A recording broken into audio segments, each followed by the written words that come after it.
name is Ray Vargas, and my life is poetry. The Caretaker. Tom was a high school senior with all its rank and bragging rights, and I a lowly junior. Cruising Van Nuys Boulevard in Tom's apple red and white 1956 Chevy Bel Air, with tuck and roll bucket seats and a very phallic stick shift. A ride that often led us to an outdoor newspaper and magazine stand. Put your sunglasses on, Tom commanded. Tom then carefully selected the latest plastic wrap issue of Physique Victorienne, or Athletic Model Guild magazines, handing over about a day's wages from his part-time job. The latest issue always replete with hot and sweaty poses of young men in jock straps, or grappling and wrestling matches, always a backdrop of an idyllic beach, a cool river, stream, or a woodsy cabin amid whispering pines.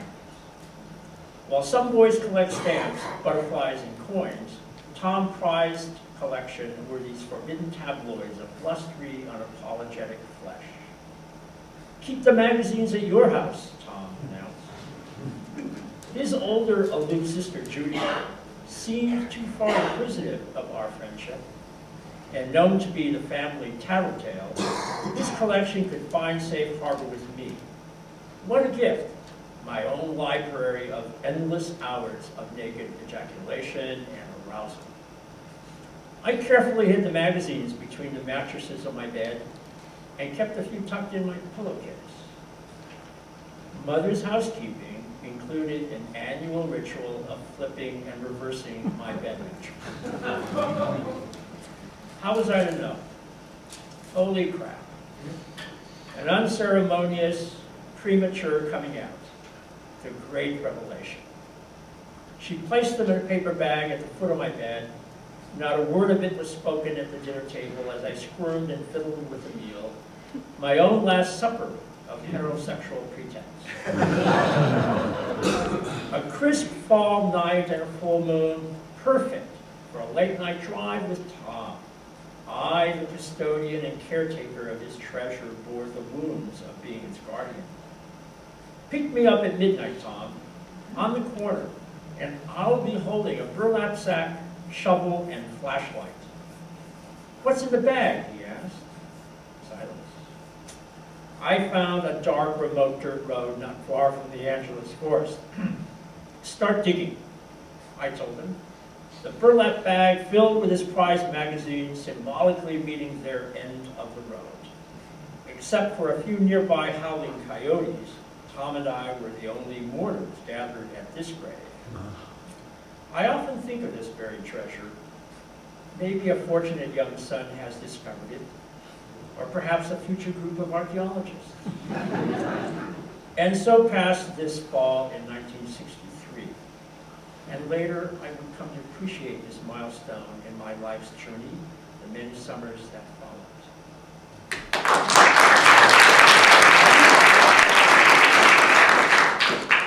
The City of Angels.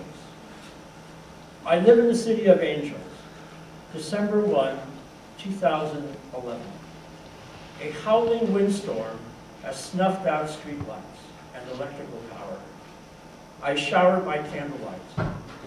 The sun is setting behind the hill, and in the darkness, I fidget with a red ribbon and safety pin, placing the ribbon on a well-worn and favorite jacket. It is World AIDS Day, and I will go to the AIDS Monument in Lincoln Park, the Wall Las Memorias. Traffic signals are out, the usually impatient drivers a bit more forgiving. I remember Cousin Jack, his name now engraved on the wall, a librarian at Central Library.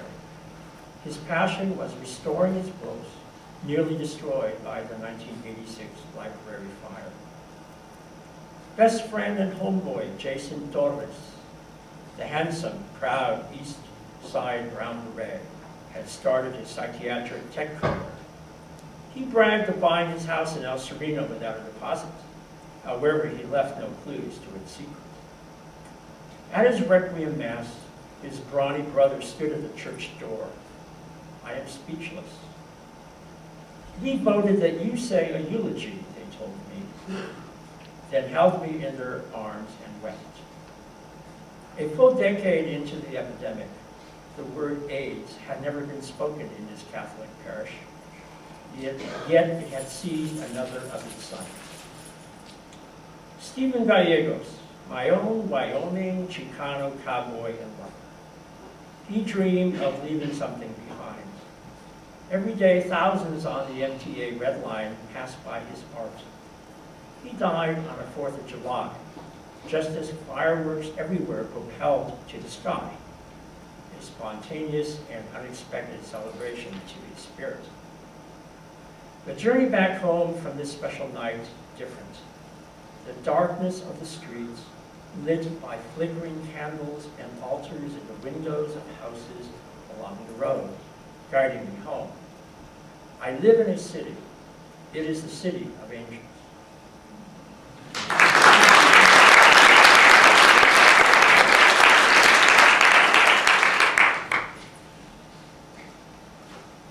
My name is Robert Manners. My life is poetry. Young. First glimpse at dancing on the sidewalk in the lobby, tall, slim, and handsome, seemed a happy young collegiate.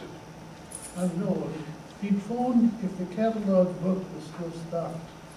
Confirmed, and being local, he asked to drop by. Business completed, intelligent conversation followed. Not prolonged, but wide-ranging, informed observations impressed the older host, causing thought. Here might be an of-age possibility to pursue. Hope vanished when asked of the classes being taken and answered with, all of them to finish high school.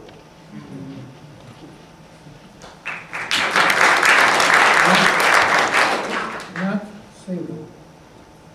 First met at a party, apparently unattached, he spoke proudly of his Hollywood Hills house. As I passed it homeward bound, was invited to view the domicile. Offer was accepted. Welcomed in, quick look at the living room, then a bedroom with one large bed. The visit's real intention was pleasantly took place. Then another party, a second meeting. His life partner was introduced.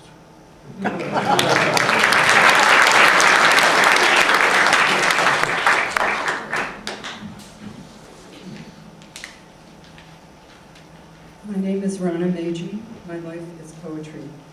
The Avenue of Fashion. Along Livernois near 7 Mile, the Avenue of Fashion around the corner from our Detroit house growing up, women richer than my family shop for dresses and hats, shoes and scarves and silk stockings, get their hair done at Franklin Beauty Salon, and have their fingernails painted post-war canary red to match their lipstick.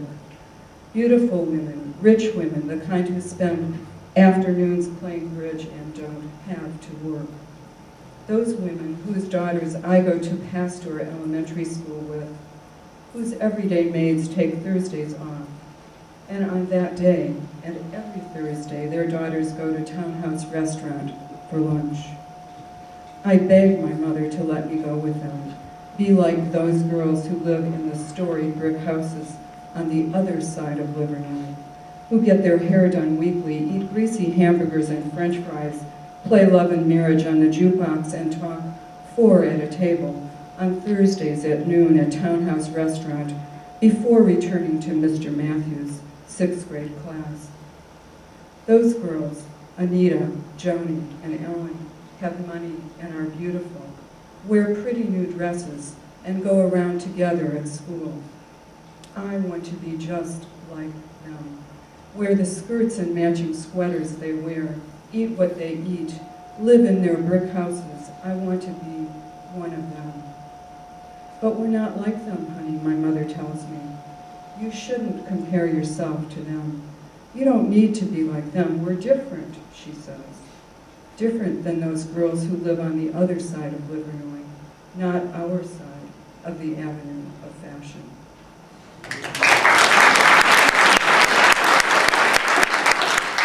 A circle. So circumscribed and round those childhood days, like the pie tins Grandma pulled from the oven. Green apple pie slices bubbling over oven-brown crusts, a coating of sugar piled on top. Wedges of days layered with ivory soap, polite dresses and saddle shoes, post-World War. Round 7-day weeks that folded one day into another, circled and contained the family world in which I was brought up. So hard they tried to separate our lives then from the war, concentration camps, and industrial waste. Those manufactured Detroit days when Chryslers gleamed in showrooms around town. Car factories lined the city's core. Rusty Fords and Plymouths steered their way to work along the boulevards, and Sputnik roamed the skies.